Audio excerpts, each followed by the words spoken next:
Después de que la gente se hubo saciado, Jesús apremió a sus discípulos a que se subieran a la barca y se le adelantaran a la otra orilla. Mientras él despedía a la gente y después de despedir a la gente subió al monte a solas para orar.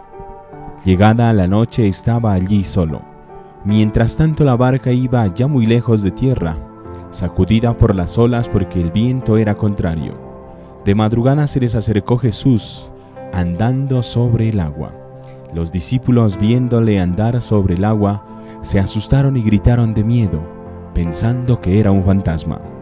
Jesús les dijo enseguida: «Ánimo, soy yo, no tengáis miedo».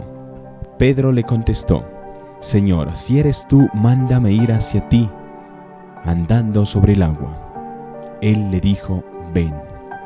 Pedro bajó de la barca y echó a andar sobre el agua, acercándose a Jesús.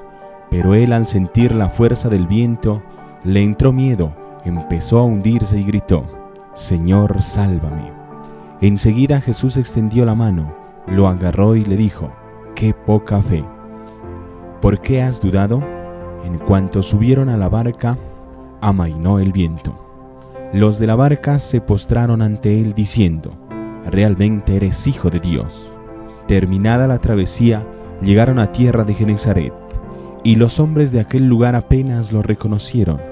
Pregonaron la noticia por toda aquella comarca y trajeron donde él a todos los enfermos. Le pedían tocar siquiera la orla de su manto, y cuantos la tocaron quedaron curados. Saludo de paz y bien a todos nuestros televidentes. Qué alegría volver a encontrarnos con la reflexión del Evangelio. En esta ocasión vamos a explicar el Evangelio de Mateo. En este texto encontramos dos aspectos importantes para nuestra vida cristiana.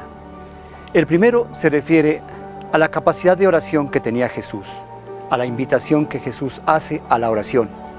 Él lo manifiesta y lo expresa en el Evangelio. Asume una actitud de orante y se retira a un monte, a un lugar especial para orar.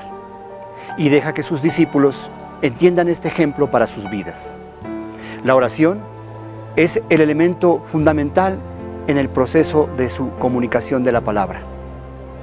Sin oración, Él no es nada. Por eso Él tiene el gesto de buscar los espacios de silencio, los espacios para encontrarse a sí mismo con su Padre y enseñarnos a orar.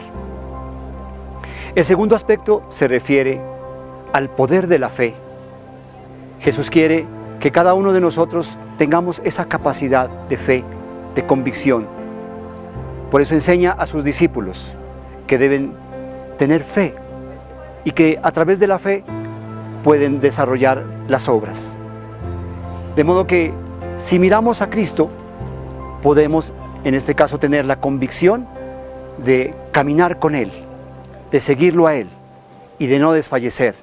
Porque cuando lo miramos a Jesús, vamos a ver a un Jesús orante que hace encuentro con cada uno de los seres humanos o de las personas que han creído en Él. Y el segundo aspecto, que si lo miramos a Él, no podemos desfallecer, no podemos caernos, quizás con el ejemplo de Pedro, que se hunde porque no tiene fe, porque no mira a Jesús, porque no es capaz de entablar ese contacto con Jesús. De manera que para nosotros el poder de la oración, el poder de la fe, nos hace sentir verdaderos discípulos de Cristo y nos invita obviamente a compartir ese gran mensaje de oración que es el que nos ha dado hoy el Evangelio de Mateo.